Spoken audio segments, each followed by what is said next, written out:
Hi, good morning and welcome to the Breakfast News on Rajya Sabha television. My name is Aishwarya and here are the headlines. All eyes on Governor Vajubhai Wala in Karnataka after both BJP and JDS Congress combined stake claim to form government. Constitutional experts say Governor expected to be guided by assessment on who is likely to be commanding majority in the House. Days after emerging as the single largest party, BJP legislature party to meet in Bengaluru to elect its leader, JDS Congress MLAs to also meet. Siddaramaiah refutes reports that some party MLAs are opposed to the coalition.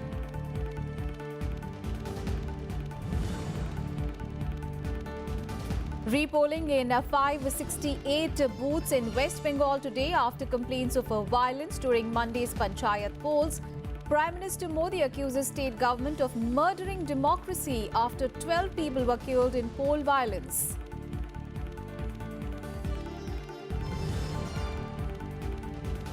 Four officials of Uttar Pradesh State Bridge Corporation Limited suspended after an under-construction flyover in Varanasi collapses. 18 people killed and several injured. 5 NDRF teams are working to clear the debris.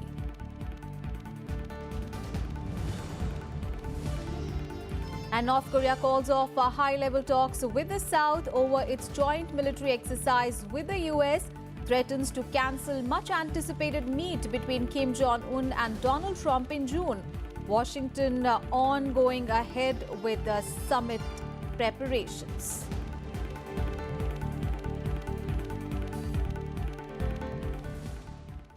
Let's get you all the news first from Karnataka.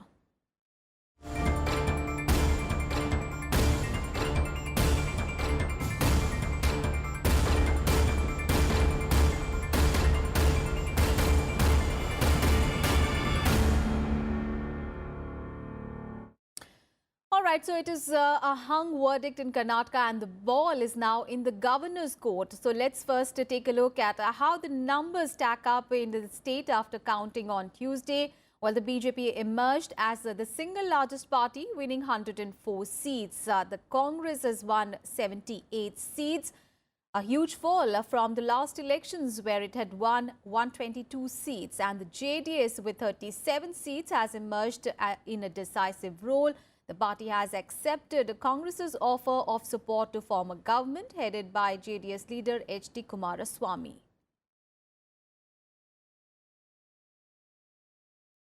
And both the BJP and JDS Congress combined have staked a claim to form the government at the Raj Bhavan. BJP's chief ministerial candidate B.S. Yediyurappa insisting that BJP should get the first chance to prove majority as it is the single largest party.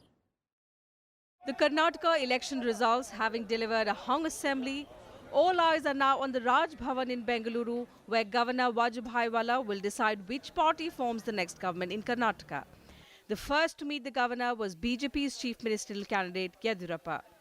We met Governor Anant Kumar, myself and all our leaders, and because we have got single largest party, and he allows to prove our majority in the assembly. So we have given the representation and we take proper decision. While top constitutional experts say the governor holds the discretion to invite anyone to form a government. So far as the constitution is concerned, it is very clear that it is entirely up to the governor to appoint anyone he thinks proper. But the governor is expected to guided by his assessment of who is likely to command the majority support in the House. So he is expected to appoint only that person as chief minister who, in his opinion, is likely to command majority support. The Congress and JDS held talks in Bengaluru to form an alliance, with Congress offering unconditional support to a government led by H.D. Kumaraswamy. A delegation of senior JDS and Congress leaders also met Governor Vajubhai Wala to stake claim to form the government. AICC, All India Congress Party, has taken a decision to support JDS, who is going to form the government with the help of the Congress. That is the decision we have taken. The Congress won 78 seats, while the JDS emerged victorious on 37. With BSP also a part of this alliance, the two parties have nearly 116 MLAs. The Congress has also claimed support of two independents. This even as BJP emerged as the single largest party with 104 MLAs. I am here with our independent MLA. Whatever the High Command has taken a decision, we have abided by it. We want a secular government in the Karnataka. We know the numbers. We have accepted the verdict of the people of Karnataka. Mr. Nagesh, who is the MLA, have been now elected as an independent, but he has been supported by the community. We didn't have an official candidate there. We supported Mr. Nagesh. He has been with us, and the other MLA is also an ex-congressman. He is also supporting us. In an election verdict full of many twists and turns, the last word, however, is yet to be said. With the BJP emerging as the single largest party and the Congress and the JDS coming together, there could be some amount of distance to be covered before a new government is installed in the state. Bureau Report, Rajya Sabha TV. Well, after emerging as the single largest party in Karnataka, the BJP Legislature Party will meet in Bengaluru today. The newly elected legislative party leaders are expected to elect B.S. Yediyurappa as their new leader. Senior BJP leaders J.P. Nadda and Dharmendra Pradhan will attend the meeting as the party's central observers. The decision to send the two leaders to Bengaluru was taken by the BJP Parliamentary Board that met last evening. Apart from Nadda and Dharmendra Pradhan, Prakash Javadekar is also in Bengaluru. Well, after simple majority eluded the Congress and the BJP, the JDS emerged as the key player. Congress and JDS have together staked claim to form the government with the JDS leader H.D. Kumaraswamy as the Chief Minister. Here is a report. The exit poll predicted a kingmaker, and the Janata Dal Secular Party did not disappoint. The bitterly fought election saw the BJP stop short of the halfway mark. Its loss turned out to be the gain for the JDS. ಪೂರ್ಣವಾಗಿ official ಆಗಿ ಚುನಾವಣಾ ಆಯೋಗದಿಂದ ಯಾವ ಪಕ್ಷಗಳಿಗೆ ಏನು ಸಂಖ್ಯೆ ಬಂದಿದೆ ಅಂತಕ್ಕಂಥ ಮಾಹಿತಿಗಳು ಬಂದ ನಂತರ ಅವರ ನಿರ್ಧಾರವನ್ನು ಹೇಳ್ತೀವಿ ಅಂತಕ್ಕಂಥ ಮಾತು ಹೇಳಿದ್ದಾರೆ. ನಾವು ಕೊಟ್ಟಿರತಕ್ಕಂಥ ಮನವಿ ಪತ್ರಗಳನ್ನು ಸ್ವೀಕಾರ ಮಾಡಿದ್ದಾರೆ. In a letter to Governor Vajubhai Wala, JDS leader H.D. Kumaraswamy accepted the Congress's support, and later in the day, former Chief Minister Siddaramaiah and Kumaraswamy met the governor to stake claim on government formation. A party has to secure 112 seats for a majority in the 224-member Karnataka Assembly. While the Congress has secured victory in 78 seats, the JDS and its ally BSP have together won 38 seats. AICC, All India Congress Party, has taken a decision to support JDS is going to form the government with the help of the Congress. That is the decision we have taken. The Congress has resolved. JDS और कांग्रेस को मिलाकर number बनता है. हम 117 MLAs बनते हैं और सरकार बनाने के लिए 111 ही चाहिए, क्योंकि 3 जगहें खाली हैं और बीजेपी के साथ पास सिर्फ 104 सीटें हैं. तो हम उनसे बहुत ज़्यादा आगे हैं. तो हमने कहा कि चूँकि हम सत्ता में थे, हम हार गए, तो इसलिए हम सरकार नहीं बनाएंगे. हम समर्थन देंगे JDS को सरकार बनाने के लिए और मुख्यमंत्री उनका होगा. While the Congress has agreed to back H.D. Kumaraswamy as the Chief Minister of the coalition government, it will get to name a Dalit leader as his deputy. Bureau Report, Rajya Sabha TV. Meanwhile, the JDS and the Congress MLAs too will be holding a meeting today. Outgoing Chief Minister Siddaramaiah has said that H.D. Kumaraswamy would be the Chief Minister of a JDS-led government in the state. He said this after a meeting between the two parties over a power deal at a hotel in Bengaluru yesterday. The two leaders also dismissed reports that some section of MLAs of their parties were unhappy over the two parties joining hands to form the government. He said that the two parties together have 117 MLAs. We have called a meeting. All MLAs are attending tomorrow. JDS has also, legislative party has been called. There are all MLAs are attending. We are 117. Both parties put together. We are 117.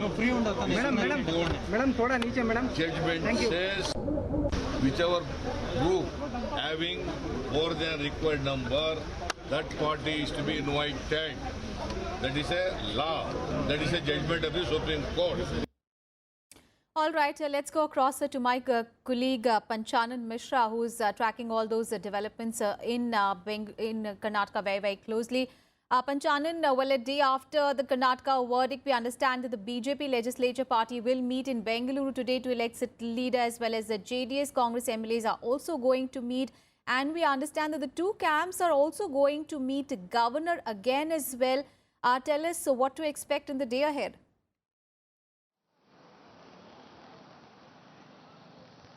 Yeah, sure, yeah, exactly. You said that, and that's why we are at Raj Bhavan, Karnataka Raj Bhavan in Bengaluru, and because all eyes are here in Raj Bhavan. Every party from BJP or its Congress JDS alliance is waiting for governor's call to form the government. So the legislature parties of all the political parties, major parties like BJP, Congress and JDS are meeting here in Bengaluru, and at 10:30 the BJP's legislature party is meeting here, and the central observers, central ministers JP Nadda will also be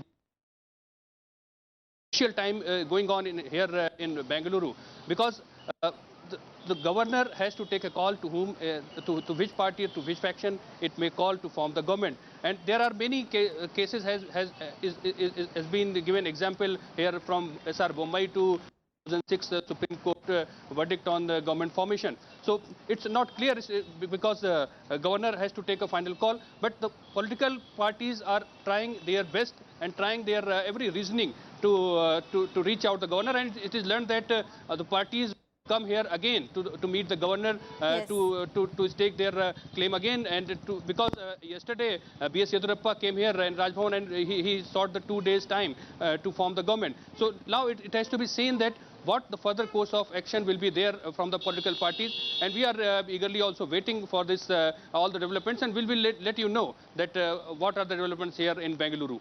All right. Thank you so much, Panchanan, for all those updates there. So day after the verdict, both the camps are meeting today, and they are also going to meet the governor today. Remember, both the BJP and JDS are hoping to get the first shot at the government formation after the Karnataka Assembly polls through a fractured verdict. We'll get you all the updates on that big story. And shortly after the Karnataka results, the BJP, the Prime Minister and President of the party, Amit Shah, addressed party workers in Delhi. Calling BJP's performance as unprecedented, Prime Minister Modi thanked the people of the state for their support and praised the efforts of the party workers.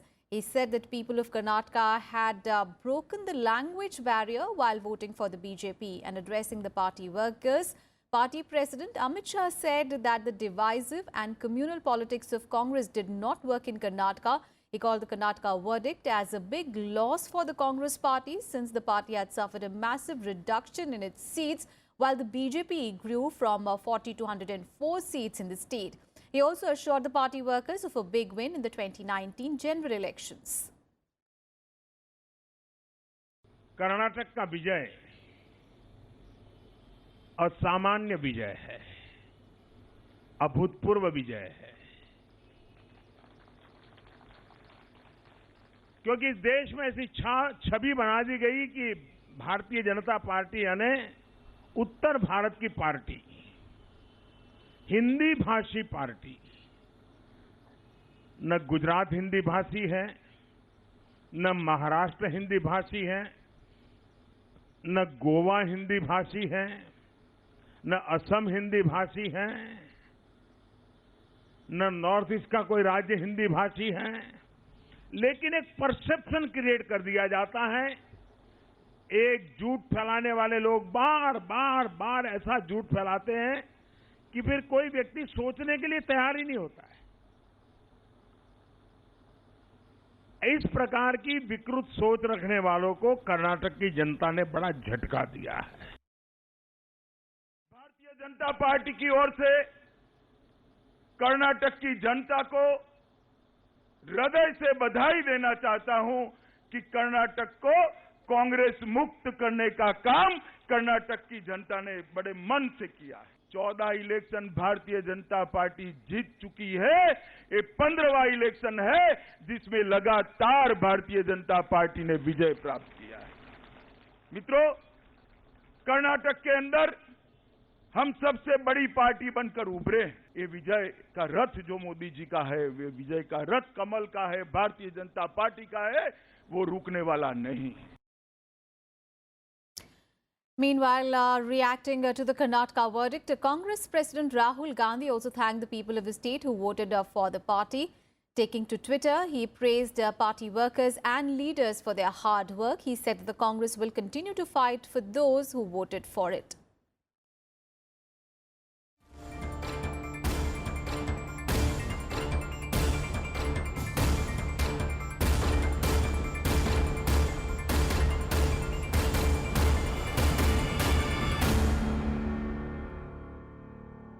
All right, let's get you some other news. News from West Bengal, where repolling is being held today in 568 booths after violence on Monday during the panchayat polls. And the development came after a number of candidates who were contesting the panchayat polls met a state election commission demanding repolling on their booths. And the panchayat elections, remember, held on Monday saw huge-scale clashes resulting in the death of at least 12 people. The Home Ministry also sought report from the state government following the violence, and the counting of votes is slated to take place tomorrow. Meanwhile, Prime Minister Narendra Modi termed the violence during the panchayat polls in West Bengal as the murder of democracy for narrow political gains. The TMC termed the comment as unwarranted. पश्चिम बंगाल के पंचायत के चुनाव में लोकतंत्र की जिस प्रकार से हत्या की गई है,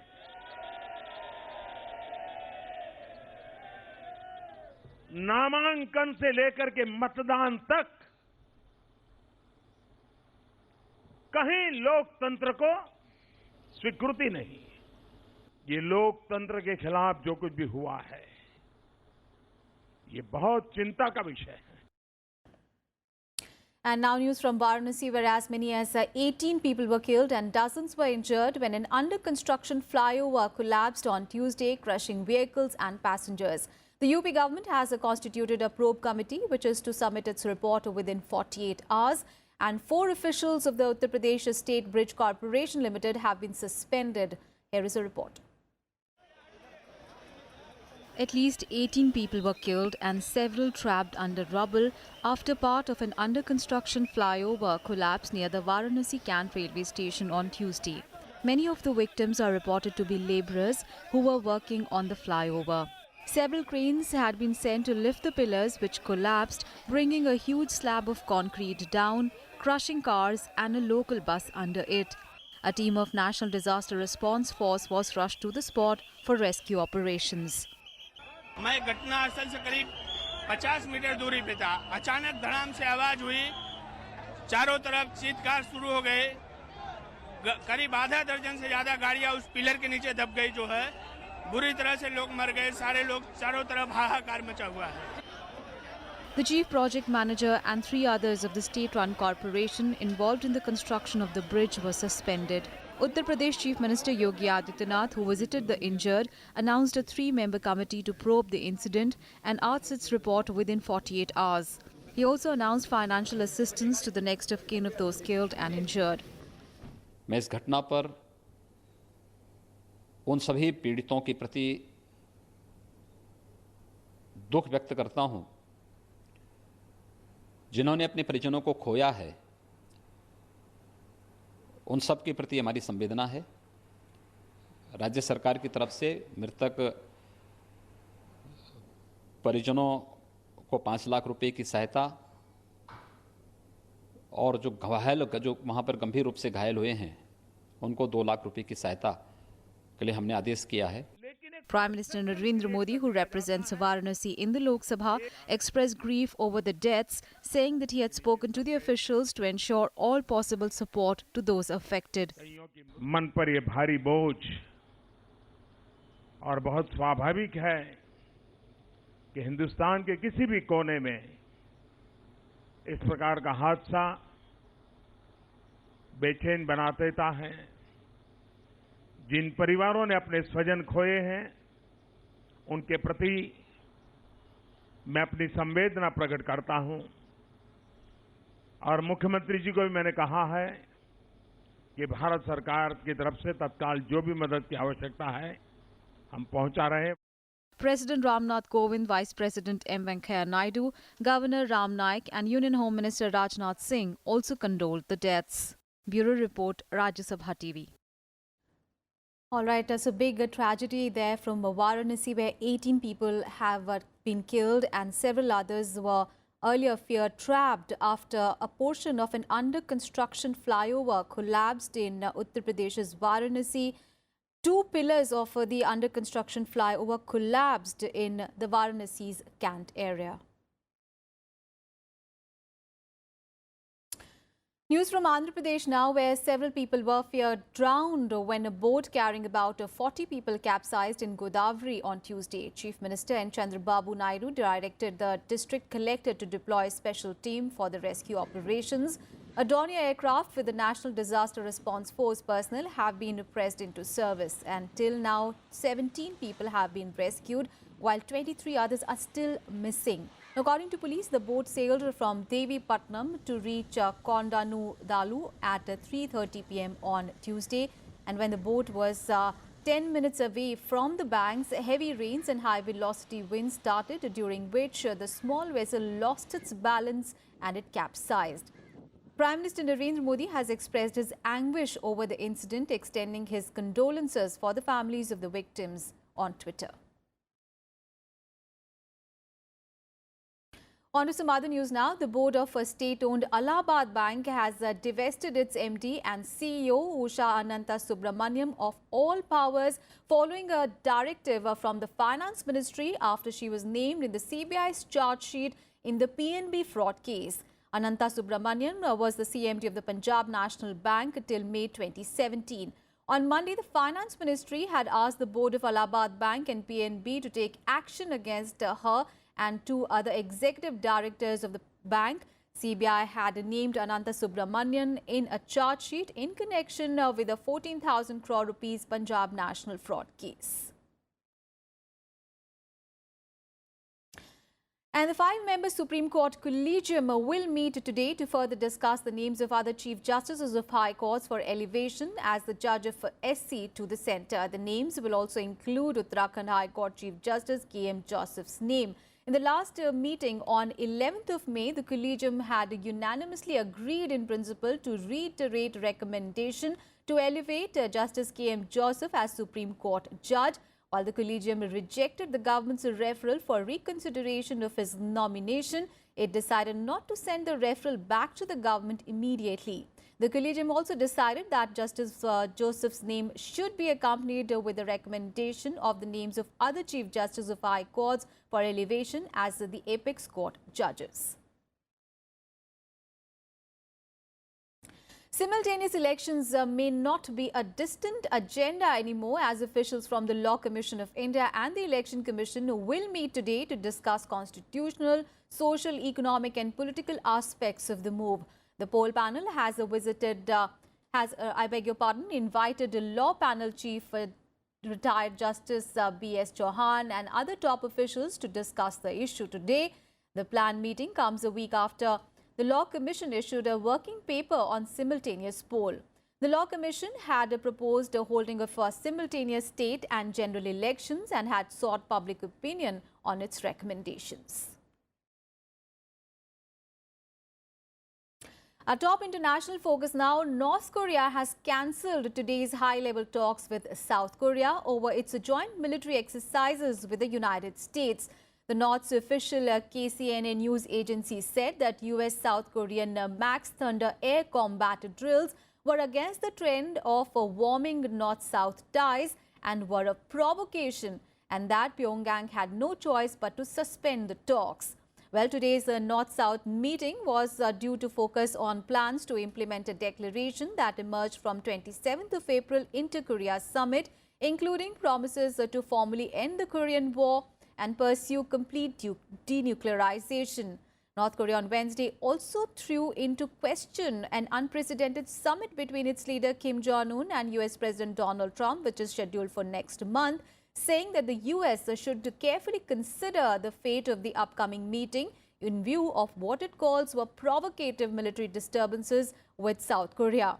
Meanwhile, the US State Department said that it was continuing to prepare for the Trump-Kim summit and that it was not aware of any changes in the North Korean position. We are operating under the idea and the notion that the president's meeting is going forward with Chairman Kim next month. And if this meeting doesn't happen, will you that's still a hypothetical. go forward? That's a hypothetical. You know, look, this news just came out. I can't verify it just yet. It's very early on in the process, but we're planning ahead for our meetings. And on to news on the fallout over the deadly violence in Gaza on Monday. There have been angry exchanges between Israeli and Palestinian envoys at the United Nations. At the emergency meeting of the UN Security Council, a number of nations expressed concern at the violence and some called for an inquiry. And the Palestinian and Israeli envoys engaged in fierce exchanges. Palestinian UN envoy condemned what he said was an odious massacre committed by Israel in the Gaza Strip. He called for a halt to Israel's military operation and a transparent international inquiry into the violence. However, the Israeli envoy to the United Nations said that the events at the border were not demonstrations but were violent riots. This comes after 58 Palestinians were killed on Monday when Israeli troops fired on the protesters who had gathered at the border to protest the relocation of the US embassy from Tel Aviv to Jerusalem. Funerals took place across Gaza on Tuesday. Palestinian President Mahmoud Abbas also recalled the Palestinian envoy to Washington. Meanwhile, Turkey and Israel also expelled each other's diplomats on the issue. Turkey has been one of the most vocal critics of Israel's response to the Gaza protests and of the US embassy's move, recalling its ambassadors from Tel Aviv and Washington. Turkey has also called for an emergency meeting of the Islamic nations on Friday. That's all in this edition of Breakfast News, but news and updates continue on your channel. Thanks for watching.